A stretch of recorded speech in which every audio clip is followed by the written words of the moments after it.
You know the routine. A bowl of cereal to start the day, maybe a sandwich for lunch, some pasta for dinner. We see these meals all the time. We eat them all the time. And we think we're doing the right thing, making healthy choices. But what if the biggest risk isn't something you can see? What if it's hidden right there in plain sight? So let's just jump right in with a question. That meal you had today, the one you picked because it seemed like the healthy choice, was it really? The answer? Well, it might just surprise you. And this brings us to this really interesting and frankly kind of unsettling idea, what I call the healthy food illusion. It's that gap, that huge gap between what we think is good for us and what our bodies are actually going through. See, the real problem hiding in so many of our everyday foods isn't the fat or even the calories. Nope, it's the crazy amount of hidden sugars and those super refined carbs, things like white flour, that are quietly messing with our health. All right, so let's play detective for a minute. Let's unmask some of the biggest culprits that are probably sitting in your pantry or your fridge right now. Let's start with a big one, a real icon of modern health, the breakfast smoothie. I mean, it's just fruit, right? Maybe some yogurt. What could possibly be wrong with that? Well, a single smoothie can easily pack in over 40 grams of sugar. To give you some perspective, that's often more sugar than you'll find in a can of soda. Wow, that is a massive sugar hit to take first thing in the morning. You know that old saying, the dose makes the poison? It has never been more true than right here. What's so fascinating is how concentrating all that fruit into a drink completely changes how it impacts your body. And this right here shows you exactly why. When you eat a whole apple, for example, all that fiber slows down how fast the sugar hits your system. But when you blend it, you basically pulverize that fiber.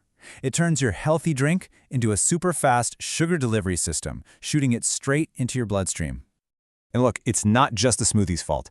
This pattern is everywhere. It's in that quick bowl of morning cereal, which is often just loaded with added sugar. It's in that healthy, low-fat yogurt, which they pack with sweeteners to make it taste good. Even a simple sandwich on white bread. Your body treats that bread almost exactly like pure sugar. And don't even get me started on most bottled salad dressings. Okay, so let's zoom out. What's the real impact of all this? What's actually happening inside our bodies when we do this, meal after meal, day after day? This is where that hidden risk starts to become a really serious threat, and it can pave the way for things like type 2 diabetes. I mean, take a look at this.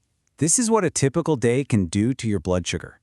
You get this huge spike after breakfast, another one after lunch, and then a third one after dinner. Your body is just on this constant, exhausting roller coaster, trying to deal with one sugar rush after another.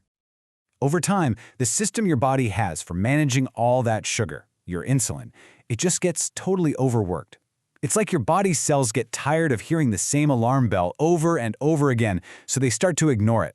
And that leads to this dangerous condition called insulin resistance, where your cells just stop taking in sugar from your blood like they're supposed to.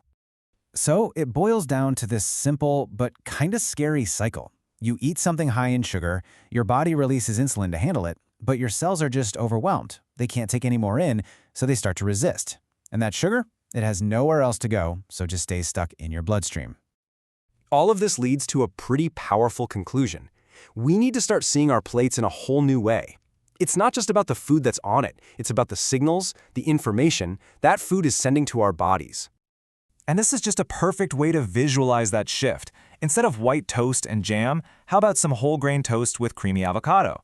Instead of that super sweet fruit yogurt, try plain Greek yogurt and just add a handful of real berries yourself. These aren't huge sacrifices, right? They're just smart and honestly delicious swaps. And you know what? That's the best part of all of this. You don't need to completely flip your life upside down or go on some crazy restrictive diet. The road to better health is really paved with these small, consistent, and really smart swaps. Every single choice you make is an opportunity. Just choosing a whole apple instead of apple juice keeps all that important fiber. Taking 2 seconds to read the label on a jar of pasta sauce can be an absolute eye-opener. These little things put all the power right back into your hands. At the end of the day, it all comes down to this one simple truth. The single most powerful tool you have is awareness. Just understanding what you're really putting on your plate, that is the essential first step to making a real, lasting change for your health. So I'm going to leave you with a question to take with you to your next meal. Just take a second, look down at your plate, and ask yourself, what's really hiding on here?